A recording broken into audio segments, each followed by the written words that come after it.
Marvel's Spider-Man PS4 came out in 2018 to massive critical acclaim. Everyone and every single company were giving this game extremely high ratings. However, there was still a lot of people caring about the basic controversy that has affected many games that have come out between 2010 and 2020, and still to the modern day now. This would be the game's graphics and people's views on whether or not people viewed themselves as being scammed or at least being deceived. However, Insomniac quickly came out and basically explained that this was something that made the game actually look better after the fact than what was shown off at E3. And then the other main controversy about this game is the character model design of the main character. Throughout this recording you're going to see the old school one purely because this is PS4's Spider-Man, not the remastered version on Miles Morales. However, personally I do overall still prefer the original face that they gave him, as I think it still makes his character look a lot more mature, as his character should be. I know there is people out there who basically believe that the new face is either better or completely reasonable, but besides the company that made the game telling us that it's because the next gen experience that needed to be changed, I know that there is lots of people out there who would basically say that the new face is completely reasonable and or just better than the old face.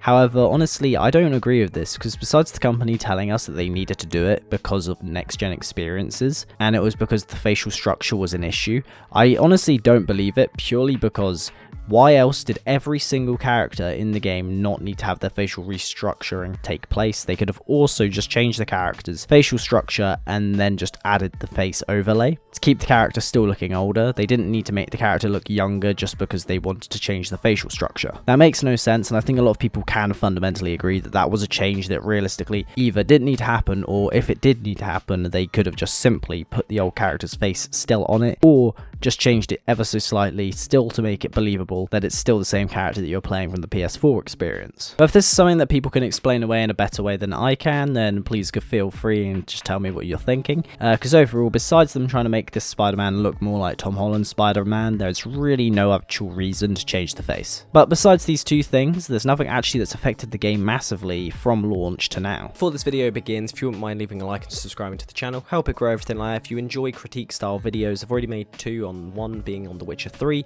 one being on Assassin's Creed Ezio Collection, and basically if you do enjoy just gaming content in general, I upload that every single Friday, and just kind of whatever I want to upload on Wednesdays. So with that all being said, let's jump into the video. The superhero genre isn't something that does particularly well in terms of just the games themselves. In terms of sales, they normally do okay, but overall, in terms of actual gameplay that you get, most games that are based off superheroes don't do particularly well in the gaming world. Besides the Arkham franchise, we haven't really seen a good superhero game ever since Arkham City. Besides the recent games like Guardians of the Galaxy and the Spider-Man games, and hopefully whatever Insomniac makes with the Wolverine, we've never actually seen anything that's actually been as good as the Arkham series. We've had plenty of Spider-Man games, and one that I can remember very specifically is The Amazing Spider-Man, which was based completely off of the Amazing Spider-Man film, and honestly it was a massive flop of a game due to the awful gameplay mechanics. The story was just in general awful, and everything about the game was awful. But ever since Insomniac became the future of basically all hero games, we're now looking forward to games such as Spider-Man 2, Wolverine, and hopefully whatever they get given the rights to in the future. To begin with, what we're going to be talking about is the actual main story of this game. However, I'm also going to basically talk about all the gameplay elements that do come into play, as most of it is just kind of what pops up during your playthrough. Not much of it is really stuff that I can just say, okay, let's talk about this, and this in particular that I love. I want to talk about each one as they appear in the game, so it kind of keeps relevant to the story as it's pacing. So that being said, we'll now jump right into the opening of this game. This game makes you know where you stand in the Spider-Man universe the moment you enter. It opens with a spider going down Peter's window, where you're basically going to end up getting shown off Spider-Man's room. He's in a small apartment, and basically it goes over showing you all the different things as he is as Spider-Man. All the people that he's been putting away, and then the theme tune in the background starts to play, and he'll hear them talking about Fisk on the radio, and then he'll get ready to go. But before doing so, Peter will get an eviction notice. You'll learn how to swing across the city and speak to Yuri for the first time. Fun fact, the guy who actually voice acts Spider-Man in this game is called Yuri in real life, just something you know if you want to have a look at it. Also, you should have a look at his IMDb, it's insane. He's been in so many different shows, games, just everything. It is honestly insane how much stuff he's been in. It also isn't the first time he's played Spider-Man either, so there is that. Once you get to Times Square, you'll fight Fisk's men as they've set an ambush on the police. This will introduce you in a very nice, subtle way into the combat system that doesn't feel ridiculously pressured as if you know literally nothing. However, this game doesn't do anything new for the superhero genre. Once Fisk is in jail, a massive power vacuum will emerge. You'll find out that Fisk is very similar to pretty much a lot of mob bosses out there, but it specifically reminds me of the Cray twins in the way that he only allowed certain crimes that he deemed okay. So in a way he was keeping crime in check, however this doesn't necessarily mean that he was a good guy, it's just the case that he did things in a way that allowed not all types of crime to go ahead. Now once you've defeated Fisk, you'll get introduced to the skill systems and basically everything besides the suit upgrades. You'll then also receive a call from Otto and head straight to the lab to give him a helping hand, which is all a massive amount of foreshadowing. Such as the moment when you walk in, he's working on the augmentation, however it looks like the arm's behind him. But all of this in fact is actually what is connecting the prosthetic arm. After the experiment fails, you get a better look at how Peter and Otto's friendship develops. And then some of the people come into the building and basically start talking to Otto about these experiments, and you'll go off and do some tedious puzzles. These are okay overall on your first playthrough, however I would definitely say once you've done about 100 of them, they are very tedious and boring. Luckily, if you are just playing this game through once or maybe twice, it won't be too bad. You may probably just avoid it entirely like I did with my second playthrough.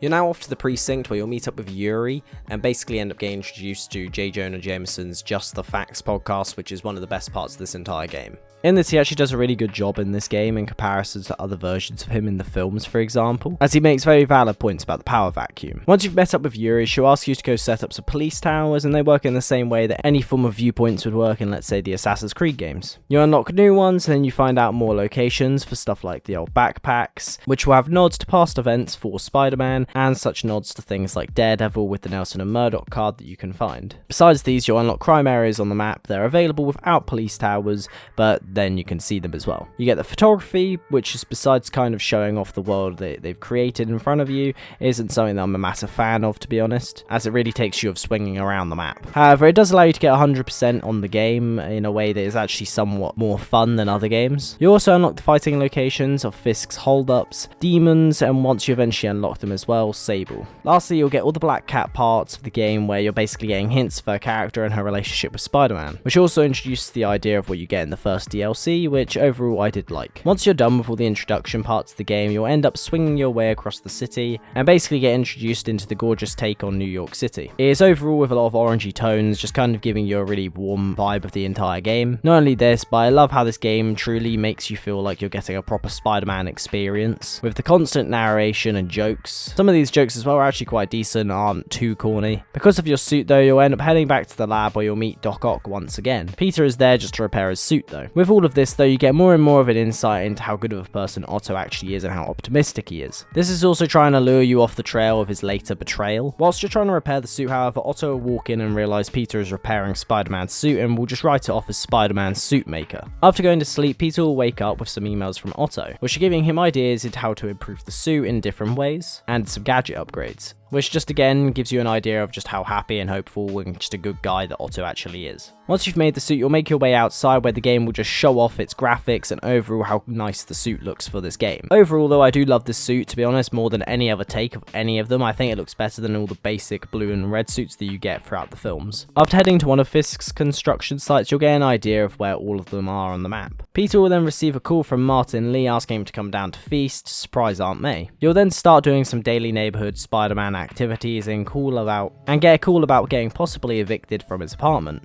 When you're at Feast, you'll talk to Aunt May and Martin Lee will then show up out of nowhere to surprise her. Camera stays on Martin Lee for a surprising amount of time, which overall, when you play through the game a second time, you can tell that they were trying to be a little bit more intentional with that. It's kind of what they do in films and that sort of thing to kind of draw your attention to a character that is somewhat important. After some more friendly neighborhood Spider-Man activity, you'll end up heading to a Fisk gallery where you have to do some stealth, something that is a weak point of this game. I love the stealth in the Arkham games, however, in this franchise, overall between the two games and probably within the new Spider-Man game, you're going to find is that the stealth really isn't justified. You don't really need to do it.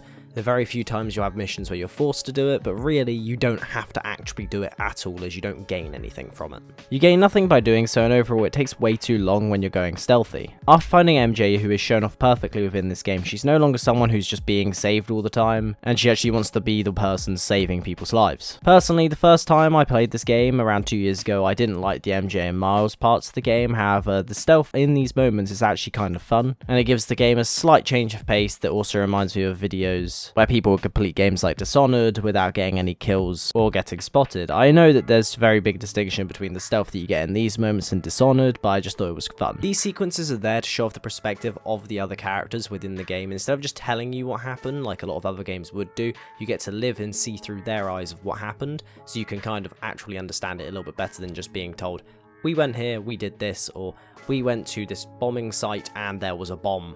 That's all you're going to get from a lot of it if they did that. Instead, in the game, you do actually live through the experiences of the other characters. You'll then fight the demons for the first time and then talk to MJ about how life is currently. You'll get a quick Stan Lee cameo, and after that, you'll basically just be swinging around the city, upgrading your suit and everything like that, and you'll head to take down Shocker as he's gone against his house arrest. Pete will then head into Feast and talk to Martin about the mask that he took from the demons at Fisk's gallery. He'll then tell MJ and kind of you at the same time not to worry about it, kind of just get rid of it. Then it's back off to Octavius's lab, where he's making strides in his research. However, before anything can truly happen, Norman Osborn comes straight into the room and tells Otto that he cannot continue his research because of safety issues. The whole scene has a dark, lonely undertone to it, and overall the characters in the room are being shown off really well throughout the cinematics and also the audio. You'll go to an Oscorp lab location straight after this, which is another thing that you can get upgrade points and that sort of thing to help you within the game. You're then off to go stop Shocker once again, as he's escaped and he's now robbing a bank as well. This is your second mini boss fight in this game and gives you an overall idea of how they're going to go in the future of this game.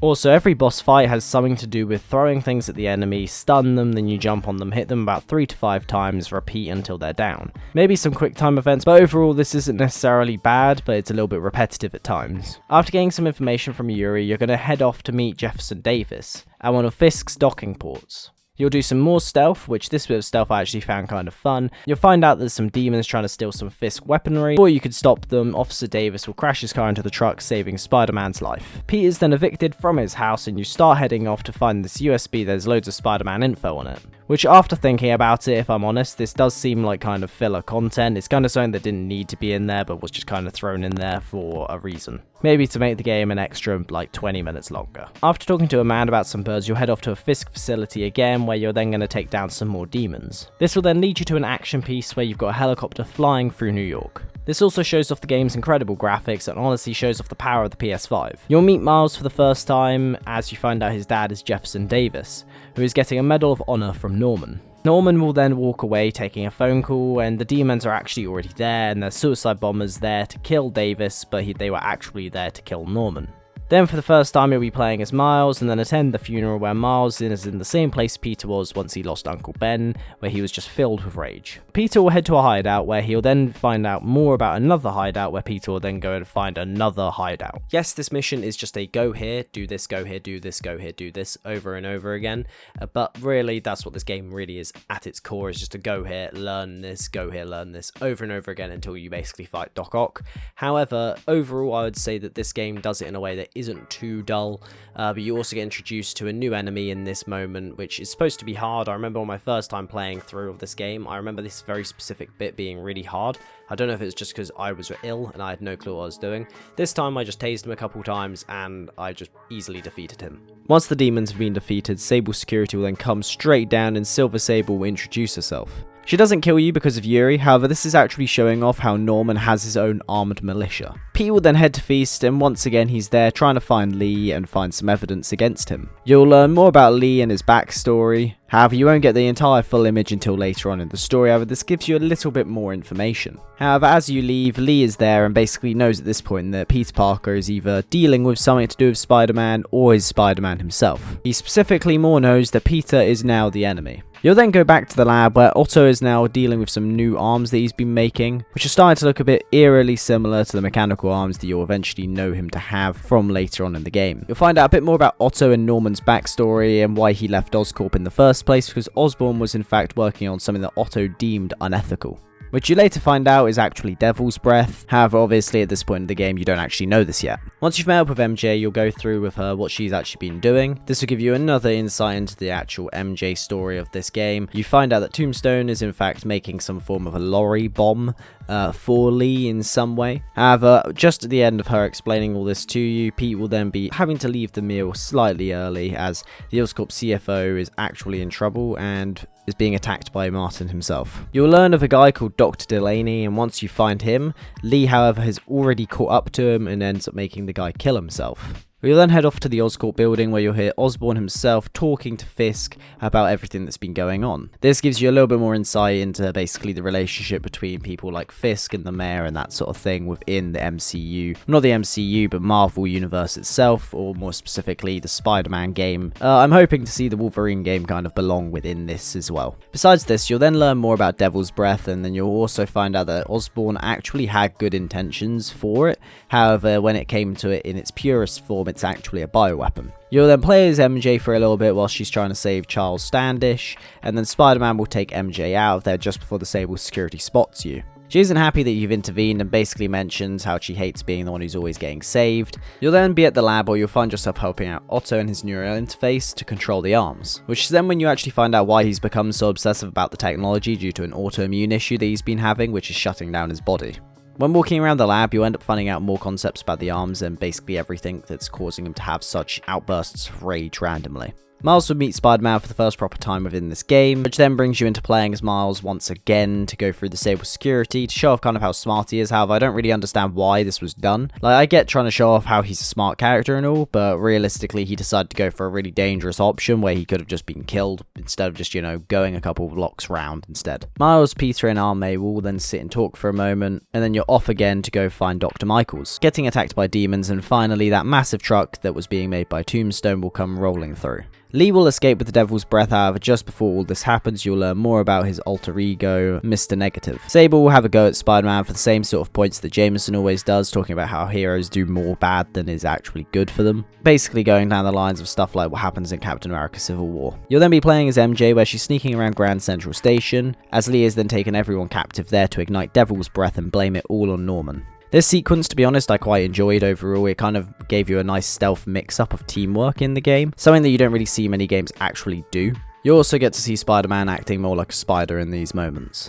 After defusing the bomb, Pete will then go to fight Lee. You have a really generic fight overall, isn't too interactive overall. It's kind of just a bit mediocre of a fight, which is okay when you consider this isn't actually the main boss fight. Lee will get taken down and taken away by Sable and Oscorp to head straight to the raft. Sable is taking Devil's Breath back to Oscorp. MJ will then end it with Peter, basically the game's pace starts to slow down. After this, you'll head back to the lab where Otto is using the arms in its full functionality. And you'll start to see the neural interface actually affecting his mind, making him more and more rage-induced. He tells Peter that he'll not actually continue working on the arms or anything like that with the neural interface until Peter's here, to kind of, give him the idea that he is actually trying to take care of himself. However, when he sees Norman on the TV, he kind of just completely loses it and decides to put the actual interface back into play, and that's when he starts to become Doc Ock. When you're at Feast, Aunt May will then see the TV is on and basically the truck that was carrying Devil's Breath has been hit, and not only that, the raft has also been hit as well. Whilst you're there trying to help out the officers and control the situation, the helicopter that Spider-Man is on gets hit by Electro. You'll then follow him throughout the raft, meeting Rhino, Scorpion, Vulture, and then eventually Lee on top of the raft.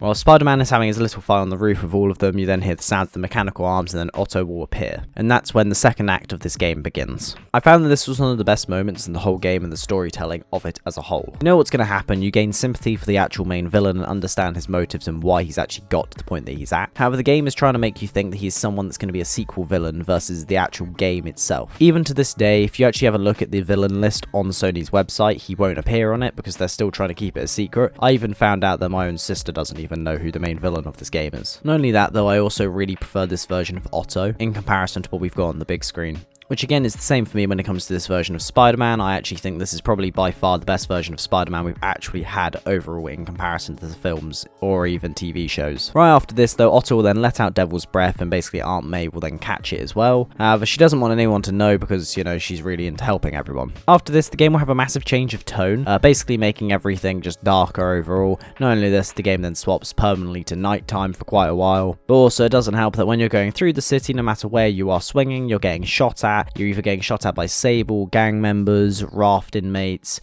demons, everything is attacking you. Then the first thing you're going to do in the second act of this game is fight Rhino and Electro. Not really properly fight them, but you get a little idea into how their encounters will go. I went and did Electro first. Afterwards, overall, I actually thought this was an actual fairly unique and just fun boss fight to do. Obviously, it's not the proper boss fight, it just gives you an intention idea into what's going to happen with the actual proper one, but I thought this was actually fairly neat for the actual game in comparison to all the other the boss fights in this game. What I love about this moment in the game as well, from everyone trying to shoot you across the city, Aunt May trying to contact you to get to Feast, having MJ contact you as well, really grounds you and immerses you into what they're trying to make in this game, which is kind of something like Arkham City, which is a game that I love. Once you've dealt with Rhino and Electro, you end up going and saving Aunt May, MJ, and Miles. However, because of the state of everything, Pete will get extremely damaged from this entire encounter, and basically he's in a last-ditch effort to survive. Miles will then catch the web just before he's about to fall to his death. You'll then get a cutscene with MJ and Pete where they're talking about their relationship as a whole, the near-death experience they've both ended up having to go through together, which then leads them basically to just forgiving one another and kind of just making everything feel a bit more whole again in a moment of a game where everything was kind of crumbling around him. Miles will interrupt with a load of water and they'll start talking about how they're going to deal with the whole situation one by one. You'll head to Times Square to find out where Devil's Breath came from. You'll find your way into where Otto was planning his strategy from the beginning. You'll learn a lot about the Sinister Six in this game just from this one sequence of it. Pretty much this is the only bit of proper information you'll gain about them. You'll learn about why each one of the members is actually working for Octavius. This sequence kind of tries to humanize many characters like the Vulture, Scorpion, and Rhino into why they are working for him. However, once you've learned everything that Otto is allowing you to learn, you end up finding out this was a trap the entire time, which is then where Vulture will then trap you, take you all the way to fight Electro and himself.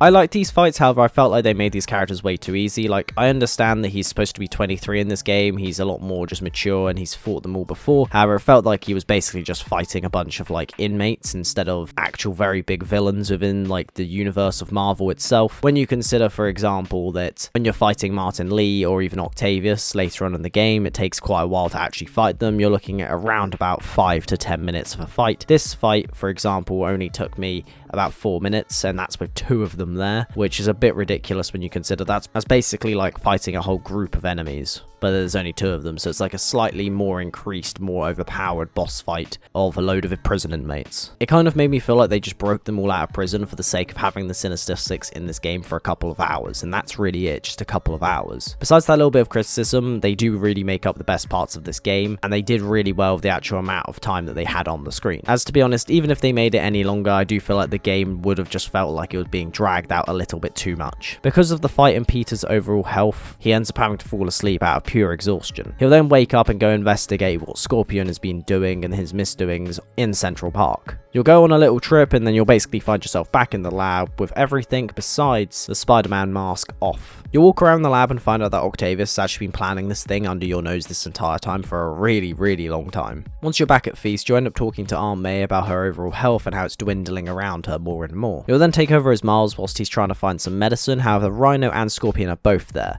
Again, I love this part of the game as it makes a really nice just stealth sequence and just breaks down the game a little bit more. I think it really gives you a nice break from pretty much the constant action that you get as Spider-Man. Once Miles is free, Peter will then head to the docks to go fight Rhino and Scorpion. Overall, I quite enjoyed this fight in comparison to the Electro Vulture fight, mainly because of the childish antics that Rhino and Scorpion are like. Overall, it kind of made for some great dialogue and great chemistry that you got to actually see on the screen. Also, the fact that you were actually made to be reliant on timing in this made this fight actually a little bit more harder to complete overall. It's honestly still an easy fight, but overall making you have to actually do more timed events, such as having to pull down all of like the levers and everything like that, made this just a bit more enjoyable. Once you've taken them down, however, they'll both end up fighting each other. Peter will then lock them inside a cargo container, and you'll then enter the final act of this game, which means overall you took down about 4 of the overall 6 Sinister Six villains within literally the space of about 2 hours of playing the game. Maybe even less depending on how quick you want to speedrun it. You're now only looking for Lee and the anti-serum at this point, and Otto.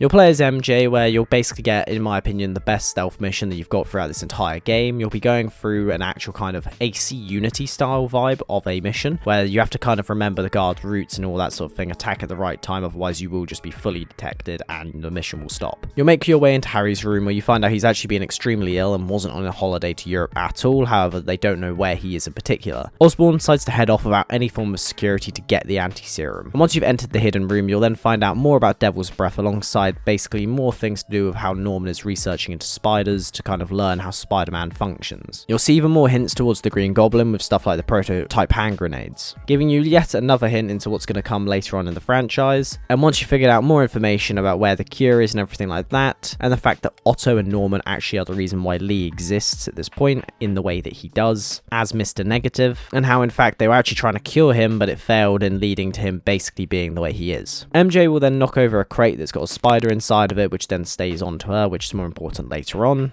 And while she's trying to escape, basically MJ will then jump off the side of the roof and Spider-Man will have to catch her in this moment, and she'll call him and refer to him as being amazing, which is just a nod towards being the Amazing Spider-Man. You'll have another heartfelt scene between Peter and MJ, which then he'll head off and MJ will basically stay looking after Feast whilst Peter goes and looks for the anti-serum. It turns out Lee is actually there and has stopped Norman from having it and takes Norman hostage. Once you've taken down all the demons, Sable will show up, basically trying to show off how much of a badass she is, and will fight a load of demons, just kind of proving the point. Peter and Martin will basically have a little talk for a little bit. Lee will then embrace his hatred and revenge, which then leads to probably one, in my opinion, the best fights in this actual game as a whole. I think that this fight was probably better than Otto's fight overall, just because it actually has a lot more just intensity to it. There's a lot more stuff going on in this fight than in the Octavius fight. Once you've taken down Lee, you'll get the anti-serum and Otto will then be there. He'll come straight through the roof, beat Spider-Man to the brink of death and basically leave you there whilst he takes Osborn hostage, takes the anti-serum, and Sable will basically come and save Pete and take you straight off to Feast. Pete is just alive and saved from the brink of death. Pete will see May in the hospital, which makes him want to go after Otto even more, which is then where you kind of see him struggling and you get a little glimpse into the lines from, let's say, the comics and in Sam Raimi's Spider-Man trilogy of Go Get 'em Tiger. This overall is again just another nod to that entire series, but pretty much what I found weird about this is just kind of how it goes from him being in serious pain to, oh, I've had some words of inspiration, I now function fine. I just thought that was a bit weird and kind of felt off in that moment of the cutscene. The spider will then leap down and, casually bite Miles, but this is no biggie for now as we don't really care about that yet. Then you're at the lab one last time, basically making a new suit that looks awesome overall. In my opinion, again, this is one of the best suits that you've got. I still think the original suit looks better, however, this is just a really nice take on the dark suit. You'll get even more of an insight into basically Norman and Otto's relationship, even more so, and basically you save Osborn from the brink of death again as he's being thrown off of the side, which leads you fully into the final part of this game, which in my opinion was okay. I think the cutscenes are definitely what kept it together. The boss fight itself was just a bit mediocre. I thought the cutscenes though, the acting, the performances, everything about it was insane and just amazing. I thought they made a really good job of bringing something that looks like a film to life in a game. And once Peter finds out that he knows that Peter Parker is Spider-Man, he'll then basically go into a fury just about everything, kind of. He doesn't really explain it, but I think it's because of, Aunt May being ill and all this sort of thing and feeling betrayed, but it just kind of goes from, oh, you knew, and he kind of just loses it. But you do get a really amazing emotional scene throughout all of this and get a really great end cutscene.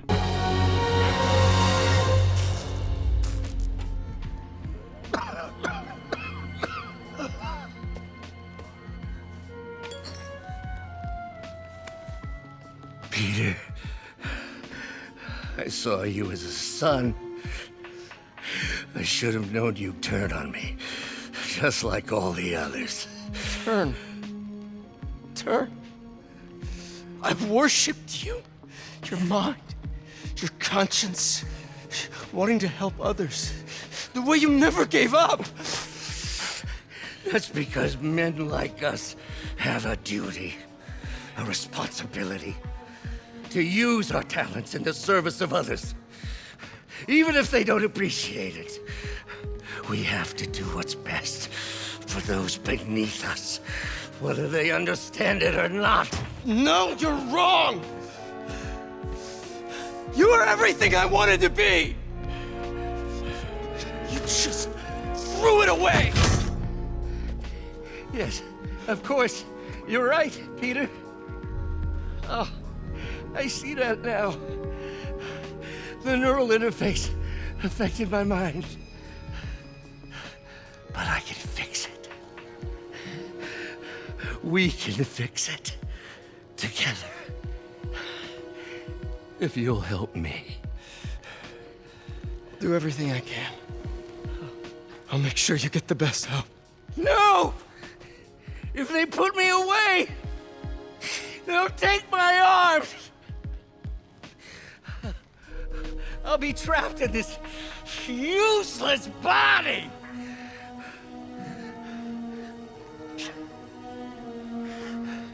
Please, Peter.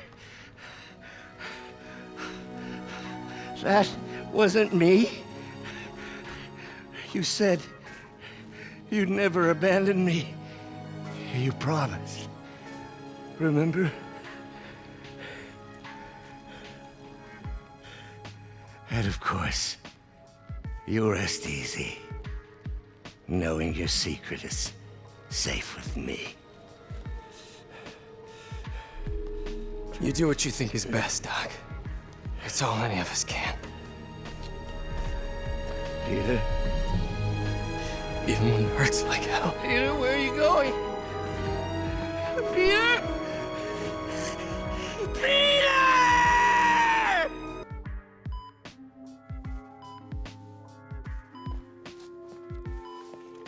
It's still viable. We'll need the entire sample as a base to produce more doses. How long will that take? A few hours. Maybe a day.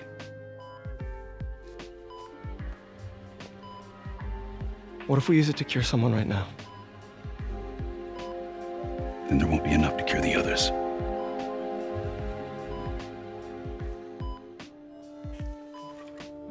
I'll give you a few minutes.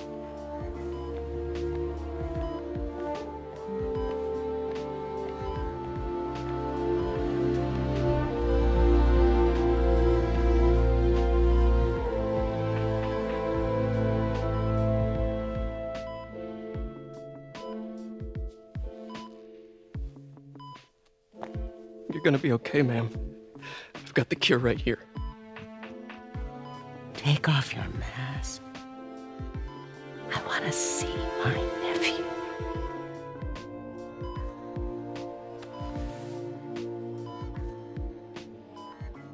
You knew? I've known for a while. I never wanted you to worry. I did. And I am so proud of you. And Ben would be too. All the people you've saved.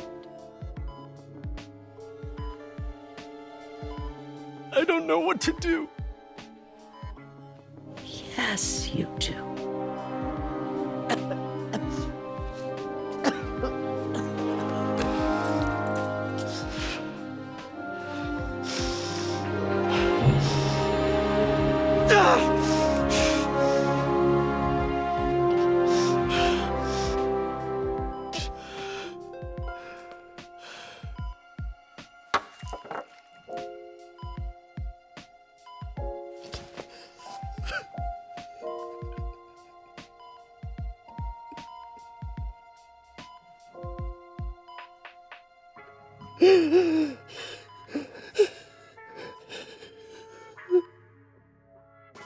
Once May's passed away, you'll then go to a funeral, which obviously we needed a funeral more than just the Miles funeral, because every single Spider-Man needs to have a funeral. The ending moment of this game with Aunt May passing away and everything that goes on is just a full masterpiece into the emotional storytelling level that you've got with this game. I love games like The Witcher 3, Skyrim, Assassin's Creed 2 and The Last of Us, however, none of these games got me to the brink of just being in tears. This game is one of the few that has actually been able to do that. This game's range of emotion is insane, and I think is one of the best that you're going to see in a superhero movie ever. MJ and Peter will then actually commit to being in a relationship once again, and then you'll have the end credits, which it wouldn't be a Marvel property if it wasn't for some end credits. The first one is Miles showing Peter the new abilities that he's got, which Peter will basically show him that he's not the only one out there who's got it, and starts the mentorship that you'll get within games like Miles Morales. The second one, however, is Norman showing off what is behind the container, which is actually Harry being kept alive by the symbiote, aka Venom, or at least presumed to be Venom. It hasn't been 100% confirmed who is Venom in the next game, however it's very likely that it will be Harry. This is trying to show you basically that Norman isn't as bad as everyone tries to entail throughout this game.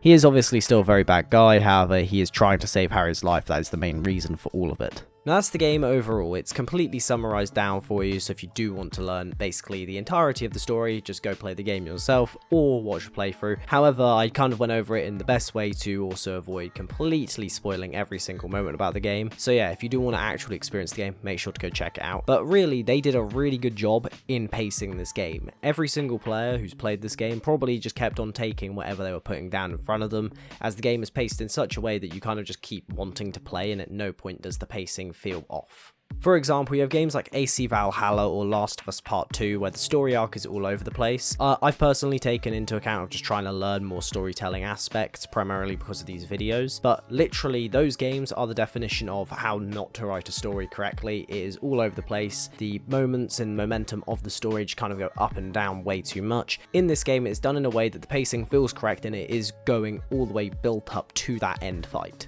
The characters and villains in this game are some of great magnitude that you're not going to get in any other games on the market at all, and honestly this game has 3 main villains and one of them is a bit more of a shadowed villain. However, one of the main ones is Martin Lee. From the beginning of this game, it wants to show you a character who has such a caring side to them, that when they eventually show off what they actually are deemed to be and what they will definitely end up turning into, it's kind of a questionable moment of, okay, how sinister is someone? Mr. Negative goes from a character that is basically just being sinister to full-blown psychopathic. I'm fine with him reappearing in future games, but I don't want them to basically make him as evil as he was in this one. Maybe just go down like a mental health route of him trying to actually keep himself being good, but he can't help himself sometimes and just becomes fueled by rage. Kind of similar to what happens in this game, but in this game it feels more like he planned to eventually wait it out more than anything, because obviously he waits for Fisk to basically get taken over. I kind of hope that they do something where he's trying to contain himself, but sometimes it just comes out. The second villain in this game is the main villain, which is Doc Ock.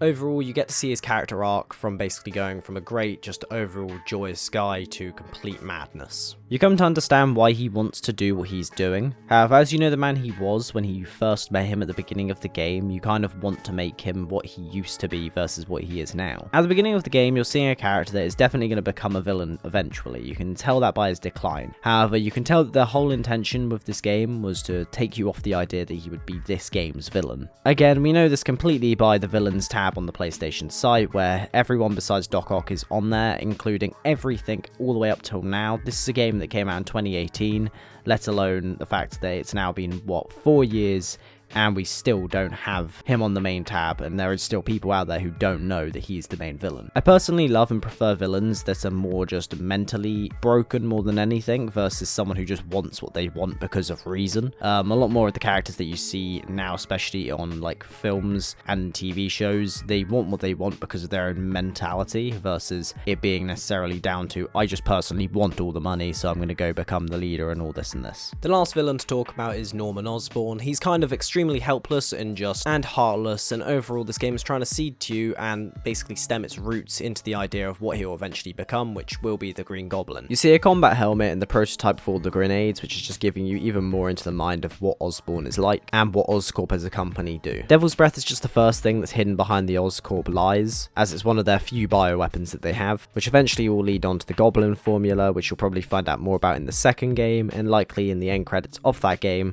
If not that game itself, you'll find him either being the main villain or the main villain of the third game. I can't see it just being Venom and Kraven as the villains of the second game. Side content, in my opinion, is something that they really did not do well in this game. You only have really one main side mission throughout this whole game, which is Tombstone's story. However, overall, even the mini side quests that you have throughout this game, where it's just random events, that is all they are. It's literally like Red Dead's events, or with games like Valhalla, where you have really random events that last a really short period of time, which give you nothing in terms of actual value in the story. I wish there was a bit more side missions overall, as the DLC does kind of just feel like an extension of that, which I'm fine with when you consider the price for all 3 of the DLCs. However, I don't think that's what they had in mind when they first started it. I wouldn't be surprised if, let's say, the actual DLC were meant to be main missions, or at least side missions to the story, but they couldn't really figure out a way of putting it all into the same game with it making sense along the timeline. Or at least without the player feeling overwhelmed by the amount of villains they're having to face. Now, though, I wouldn't have minded, let's say, a mission where you're having to stop someone, for example, trying to get Fisk out of prison or doing crimes for Fisk whilst he's in prison. Give you a little bit more information about Fisk himself and kind of leads you into what was happening within, let's say, the Netflix series. And you could have had a character like Bullseye, for example, show up in this, which I would have really loved. Maybe not have him actually, let's say, go to prison or anything like that. He escapes Spider-Man, but it gives you like a nice little side story to do. You're even having more content for a character like Taskmaster, which leads me to my second side content in this game, which is the Collectibles. Now, the first one of all of them is the best, which is the Taskmaster missions. I love these overall. The drone ones were slightly irritating, but we move. Now, though, I really love the mystery of it, as it's kind of asking the question of why has he been observing Peter this whole time? Does he know that Peter is Spider-Man? Who is he actually working for? Well, my personal take overall, if I'm being honest, is I think he would be working for someone like Doctor Doom. I used to originally think, it's the Avengers or something like that, but I don't think the Avengers would have told him to stop pulling his punches. He's a character that I really hope we do see in the next game. You also have the Black Cats that you'll find, which give you more storyline about Black Cat as a character and the relationship with Spider-Man. but again, this kind of just leads you into the DLC for Black Cat. You then have the enemy hideouts in this game as well, so Fisks, Demons, and the Sable guys, which you'll just take down. This is just very basic side quest encounters. Then you've got all the collectibles from the backpacks, landmarks, and the scientific labs. Luckily though, however, the side content in this game does actually stand for a reason, so they kind of decide to make all the side content that you do in this game lead towards you being able to upgrade your character more, so upgrade all of the abilities and your suits. In games like Assassin's Creed, pretty much across the entire franchise, all the collectibles are just there for the sake of being there versus them being there to actually improve your gameplay. This game is simply Arkham's combat system, but better. The game is smoother and feels better than the Arkham games, the fighting isn't as dull as the Arkham games, and overall the gadgets are even more fun than the Arkham franchise as a whole. This game looked at Arkham and basically said, we want to do that, but better, and they did. They succeeded by miles. I don't have much to say overall to the actual gameplay, as I've kind of already mentioned everything I wanted to talk about throughout the story section. This game is just basically a very polished version of the Arkham franchise, and then gets even more polished in Miles Morales, and it will be expected to be even more polished in the second game. The DLC is in 3 parts in this game. I'd say the best one is the first part, then it's the second part, then it's the third part. The quality kind of does go on a decline, which is why I don't really want to talk about it too much. Part 2 and 3 are fairly mediocre overall. The pacing is a bit all over the place and really slow. You also have Screwball, which is a character that I absolutely despise. The DLC, from my point of view, is something that most likely, like I said earlier, was probably meant to be side missions. However, they didn't end up figuring out how to put it into the story for it to make sense. I thought that the villains, though, overall weren't really that great. Besides the DLC's pricing, there isn't really much to validate why it exists. The pricing of it is like £15 for the whole lot, which isn't too bad. But in terms of like actual content that you're getting, I'd say the first part of it, like I said earlier, is the best part, and it just kind of deteriorates each part. But I'd say it's definitely worth a playthrough for at least once anyway. The next game is the one that we all do care about. Besides Wolverine coming up in the future, we've also got characters like Venom and Kraven the Hunter showing up guaranteed within the next Spider-Man game. However, for the next game as well, I do want to see more Norman Osborn overall. I want to see him just as a character develop into one of the best villains in Marvel, alongside, you know, Doc Ock and Wilson Fisk. I hope that both of those as well get a bit more spotlight in the second game to build up more of a revenge plot later on. I also wouldn't mind smaller characters showing up, from heroes, villains, or even anti-heroes. I think one of the cool ideas that could be in the game, for example, would be a Punisher sequence where you have a side quest where you're needing to investigate into what's happening to all these criminals, and I think it would just be a cool, nice crossover from, let's say, Netflix's Punisher, where they could get the voice actor to play him in the game as well, because he isn't anti-being voice actors for games either. I don't want him to have the new, just quote-unquote, Venom abilities that Miles has, for example. I want him to actually have new abilities in this game that he learns somehow. I don't want it to be the case of the new game, he just randomly knows all these new tricks and just types of ways to fight people.